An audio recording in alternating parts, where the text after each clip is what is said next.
This presentation is a mix between innovation, IoT, and time to market, and why it's all a bit combined, and how to start an IoT project and with focus with time to market. So innovation and IoT, what means it? What does they both have in common, and why is it important? That if you think of IoT, you think of innovation, not in the process of I have a new product, but of your products you already have. Time to market, why is important for an IoT project to have this goal to be a little bit faster than your usual development, and how to start. What do you have to think about before you start and on the run? So just short words about q.beyond, because it's a not common company, I think. When I go to the market, no one really talks about it, but we have a lot to offer. We have a German-based company with 13 locations, 1,100 employees, and we are focusing on the whole digitalization of companies. So it's retail, manufacturing, energy, and logistics, but we also do with them SAP conversions, SAP in general. We have a lot of cloud development, if it's from private cloud to hybrid cloud to hyperscalers with IoT, and that's my part. It's from hardware development, software, to launching your product with you and developing in the future with you together. So that's my face again. I mean, you can see it here. And let's start with innovation and IoT. So innovation is not like a fixed word. You can be innovative. If I'm using this microphone as a stool stand, it's also innovative, but it doesn't bring anything for me. It is also a mindset. So you have to think about your current process in your market, and buzzwording, think out of the box a bit. And it's also about modifying your products and adapt to the markets. And IoT, to be honest, I don't like the word IoT. It's Internet of Things, but the product is not a thing for us. It's what our market is driven, what our company is driving on. So it's Internet of Products in the Internet of Companies. And in 2025, there could be 21.5 billion units connected to the internet. We heard today that there are a lot of data is collecting everywhere, and how to collect them. No one will give it for free to us, so we can enable our products to communicate with us, to give us the data we would need to drive forward in the market. And there are a lot of pros and cons to this Internet of Things, and what can go wrong in the beginning. So there are a lot of things we have to be in mind when we're starting. So the cons, it's easy to start. Yeah, we can just say, okay, collect some data. We will do this, but how to not get lost in R&D? What would be the focus of our product? And how can we manage time and cost? Because it's a costly thing to be innovative in IoT. So that's something we have to think about. Then needs to be done right. So IoT is, this product is connected to the internet. So it's always, could be always a gateway for hacking, for security breach. So that is something you always have to think about. Is my new product a risk to the customer, or is it a risk to myself because it's connected to my company? So that's something you have to think about before you start it. And compatibility. So there are a lot of like connection standards today. There are a lot of different cloud types. There are a lot of different connections. And if we're talking about LTE or 5G or Bluetooth, and my product should be used everywhere, so I have to think about what is the common use case and why would I choose this technology, and can I use it in the future as well? So I don't have to update every 5 months to a new standard. The pros are like significant for us because it opens new markets. It doesn't mean I have one market I already established and I want to have the last 5%. No, it opens new side business for us. The product I have now or I want to invent can be used for different kinds of things. And for this new markets, I have to have a vision. I have to think about what could be used, my product be used for, and not a microphone for a stool stand or something like this. Then you get to know your customer. A lot of companies I'm working with work with distributors. So the product will get to the distributor and to the end customer, and they don't know what the product is used for. How often is it used? In what condition is it used? Where is it used in the world? Where is my product? And how can I use this information that I now have a direct connection to my customer, to my end customer, and collect these data we heard a lot about to make, for example, AI-driven marketing we have heard today. And for future reference, I think if you don't be on the digital market in the future, your company will probably have a hard time. So if you don't have a connected or a future business with IoT in this case, you would probably have a hard time. And now we want to be innovative. Now we want to have an IoT product. Don't waste 5 years. Let's bring it fast to the market, but do it right. So time to market is a key word here, and it's really important because it shows that if you a pioneer in your field or in your market, the competitor have probably a harder time following you. You're collecting a lot of knowledge beforehand. You get a lot of data from your customers, and even if you have at the beginning a steep development cost probably, compared to a long-running R&D project, it's mostly better to start sooner. So these are the 5 short benefits of time to market. So of course you get your money back earlier if your product is selling well. You develop a higher market share. It shows that you get mostly 30% more market share overall in statistics because you're an early adopter. The customer reputation, I think, is a really big step because if you are seen as an old or like dusty company, the customer has the feeling that you're not thinking about your future, and that's why he doesn't want to invest probably with you. And if you show that you are an innovative company, it makes sense for them to maybe work with you. Reduce R&D waste because from what we learned, that if you're focusing your innovation and your R&D on certain points you have to pick before you're starting, it doesn't waste too much time and too much cost to test something and to develop too much. And of course, that's something internally is also important, higher motivation inside your team and project quality, because everyone wants to work on a new field that's looking really successful and don't work on the like old stuff you don't see as a successful product in the market. Yeah, statistics are always nice and it looks good, so that's why I'm having it here. Then that's the good question, how to start. So where do I start? So you don't have an IoT product at the moment or an IoT service. It's also something you can think about.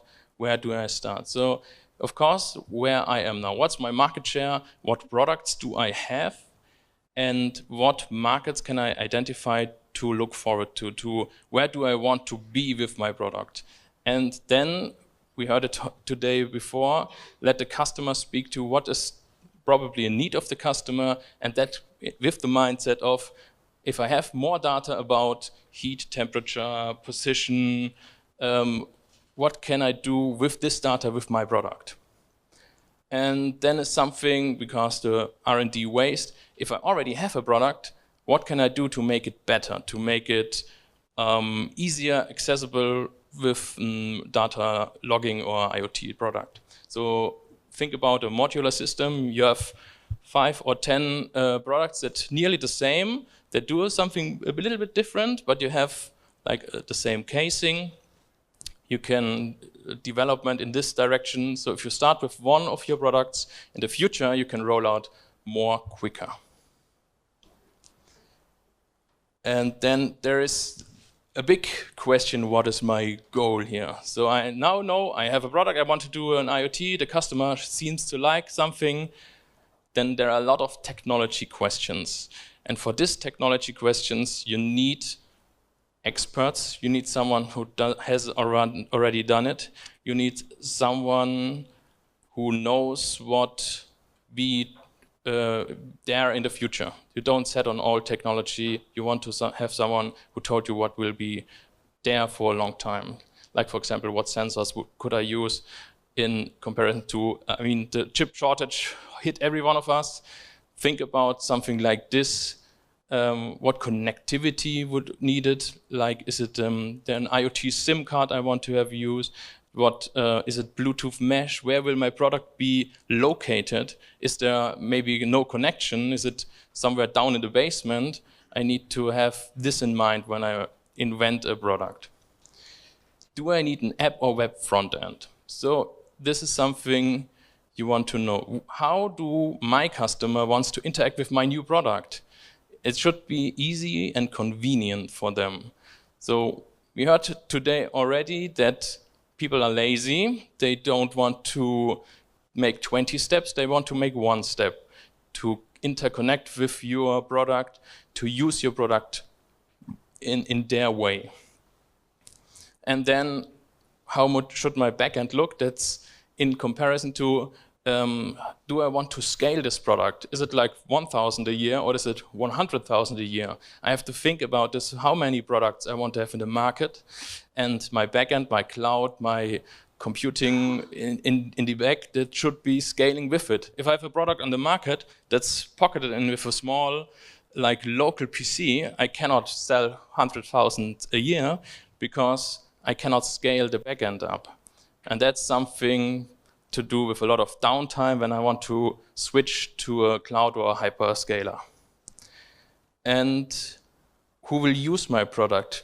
What persons and in what correlation different persons want to use them? If I have a service technician who wants to use that, who is telling them that he has the right to use this product with the app, for example, or a web front end? And that goes into security. So not everyone should have access to my products, for example. If we thinking about edge computing, it's also an IoT case.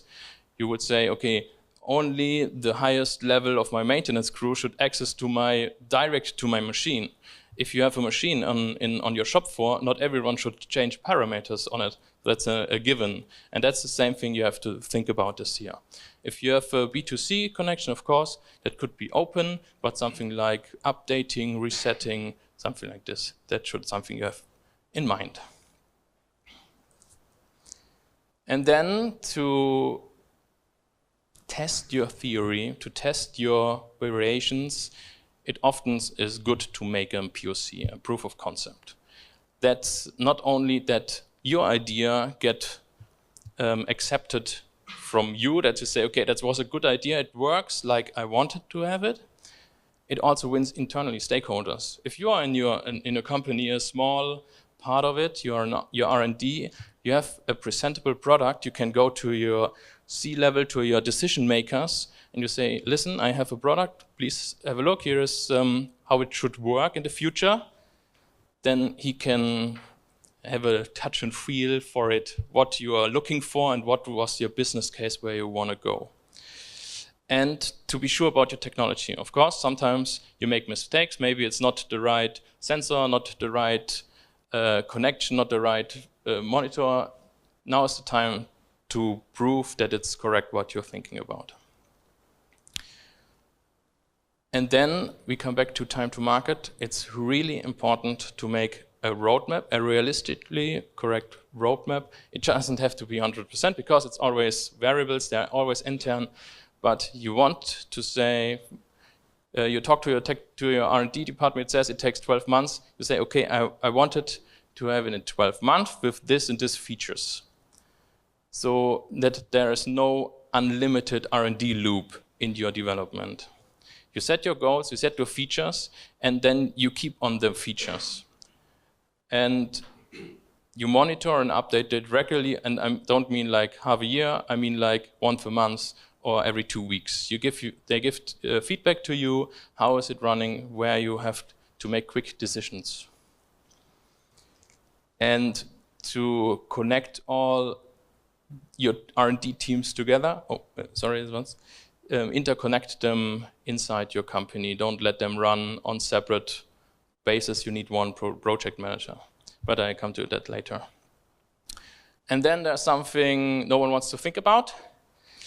And something goes wrong. What is my MMP? What is my minimal product I have to develop that I can go on the market?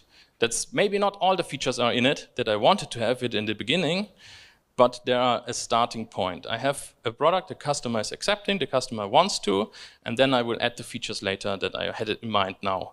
At one point, because as I said before, I don't want to have a 2 or 3 year R&D, I want to have it in like 1.5 years, something like this. And the bad part, a breakpoint. At what cost level, at what time level, at what problem I want to break up the R&D because it doesn't make sense anymore. I don't want to have a skyrocketed cost. In the future, someone will say to me, no, you don't have to do anything new. The last project was a disaster. So make this in preparation for everything. And who can do it? Yeah, that's a good question. So if you already have an R&D department, you already know that you need a project manager who has everything in place, who connects with you on a regular basis. And for every part of your product, I'm here talking about an IoT product, you need someone who knows the technology, who knows what you want to do. He probably gives advice at you in the beginning and is comfortable with developing this product with you together. And then there is, I already heard that outsourcing is not a good word. Partnering with someone who has the technology, who has the knowledge for it, and who can help you develop it. Because if you have someone who doesn't know the technology internally and has to learn it for half a year, you lose a lot of time. It is okay, you can have this person with your project team, he learns while someone else develops it, and the future features, you can let the new person do it. Yeah, that would be something I would recommend. To keep your project team for your innovative product in one space. Don't feather them out too far. It's not, I mean, the new world and the new working, they can be all over the world, but they should be in one team. They should be thinking together and not have to think about something like marketing, like decision makers, like how to tell the salespersons how to sell your product. That should be your product manager or your project manager. Don't overfreight what your project team, then it can work faster for you. And what is a part of something like fast development is, of course, agile development. It has everything built in what we wanted. We want to have reviews, we want to have planning, and we want to implement new features on a bi-weekly basis. We want to split down the project in smaller parts and develop it faster. So no waterfall here. Agile is better for something like this. Then I already have a short recap. So the 5 really points you should take with you is, if you have an innovative, time to market sensitive IoT project or project at all, lash down your concept. Don't change it every week. No one wants to work on something that changes every week. Do it in your recap, but keep constant on something you think is marketable and you want to sell as your product. Then bring the experts together. It always speeds up the process in R&D and develop and marketing or production if you have someone who already knows most of the skills and doesn't have to learn everything new. Partial results, it not only brings clearance to you and your team, but it's also is shown in the company that there is moving something. No one is wasting time and money on you because you already can show some process. And identify time wasters, that's what I talked in the beginning of, is that if you have technology you are focusing on that's not working for you and you already put a lot of wasted time into it, make a break point and say, okay, this technology doesn't work for my case, I want to have a different one. And yeah, set priorities, that's what I talked about, the MMP. So what MMP I want to have on the market, and everything else is a plus feature. Then just a short recap for us, why do I know this? Yeah, we already did over 100 plus IoT projects. A colleague of me is here, and he has a lot of experience with IoT. And we also are a partner for IoT and innovation development. We also do hardware and development. We have a cloud and front-end team. We also can do SAP connections. But what's important is hardware, software, cloud, and app or web connectivity. We also have a new product for us that was innovative for us too, that we have an IoT SIM card that is already connected into the products we develop. So we already have the LTE connection, for example, because it's really good. And yeah, so just a recap from your shop floor to your ERP system. That's it. Thank you very much. Thanks a lot.